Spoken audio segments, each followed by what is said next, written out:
Good day, folks. How are you? In this episode, I will let you see a few of my GP40-2's chassis system. As far as you see on my other videos, I'm a great chassis fan.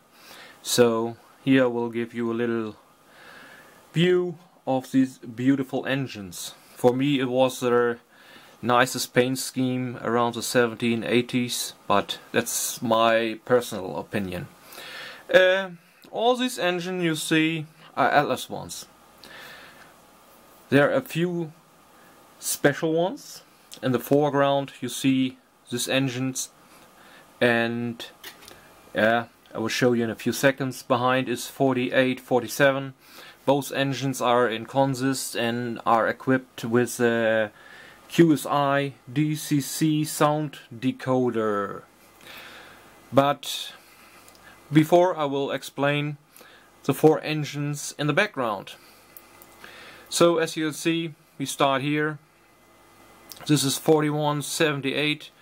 It was a regular Silver Series Atlas run. It was a quite normal run. It was DCC ready with an 8-pin connector, so quite normal. And then we come to these two guys here, and they're a bit special. I got these two engines over Randall Broadwater and the Chessie Historical Society organization. Atlas made this run only for this organization. You couldn't buy these engines directly at your local hobby dealer. And what was special about these two engines are, as you can see, this engine has the big lettering B and O. It was applied on, I don't know, only a few engines, and I can't exactly how much on how much locus it was applied, but it was special and a bit unusual. So this second one came without any road number and also without any lettering, and I took micro scale decals and put on the road number 4141. But that was way before Atlas came out with their Essen Genesis line. And I'm surprised to see Essen came exactly with the same road number. So, yeah, a bit, yeah, that can, and you can see it will happen. But anyway, it makes this engine special because Atlas never came out with this road number. So also a bit special. So the fourth one, it's a GP40.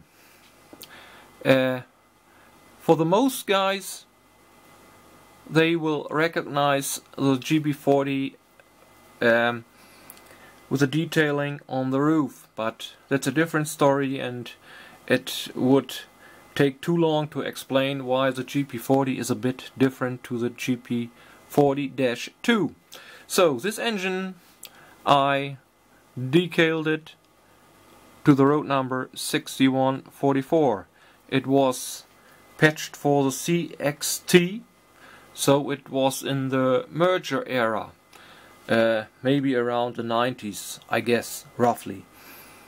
And that's also a paint scheme you won't see often on a model railroad, and therefore also for me, and especially here in Germany, very special. So now we come to the two locos here in the foreground, and I will let you hear and see how the QSI decoders sound like. If you see my other review of the GM50, you will definitely here the difference between a QSI decoder and a tsunami decoder. These decoders sounds good, but if you compare it to the tsunami, it is a difference, and you can hear it very clearly. Some sound details are missing with the QSI. You can also hear it now when I'm starting these guys up. So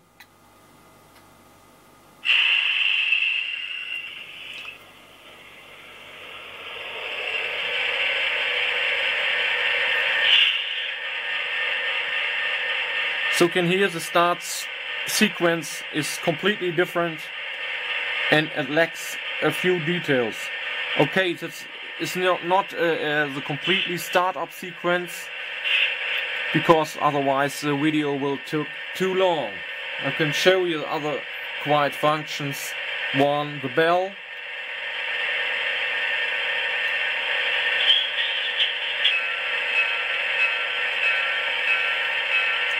Very nice. What I like is the horn. And now we are at the same story as before with the GM50. I told on my other videos this engine had to have this K5LA horn with a 5-chime horn. But if you can see, all these guys have 3-chime horns. And I dig in the material and found out the early engines would be equipped with a Leslie Super Typhoon R of S3RA, I don't know exactly the name, and it had definitely a 3-chime horn, to my surprise, because I were used to the 5-chime horn like the GP40-2s or the GP40-2s. They had all 5-chime horns. But yeah, again, you're always learning, and a nice feature. Okay, number of F3, the whole coupler clack. So let's start these guys up for a spin. Here we go, and speed step 1.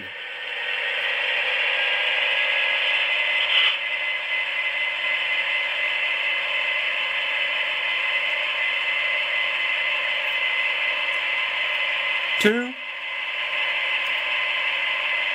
3,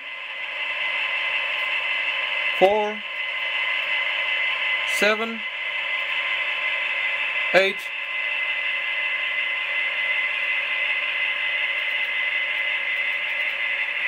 and stop.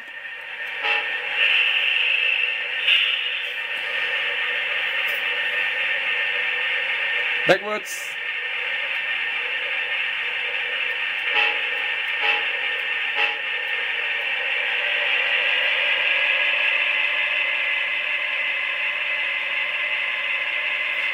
What is nice about Atlas locals, they run very fine in the consist.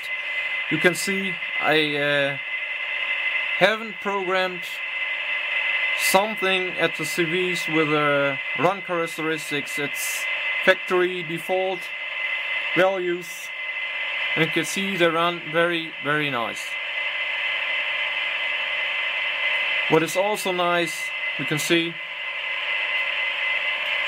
it's speed step 1. They're really creeping.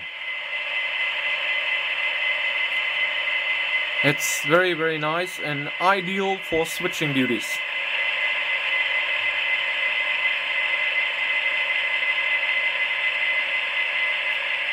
Stop. Horn. F7. Nothing happens. Yeah, anyway. DCC is sometimes a surprise, you know.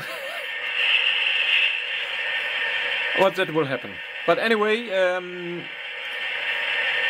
So you can see how they run, and hope you enjoyed it and enjoyed the sound.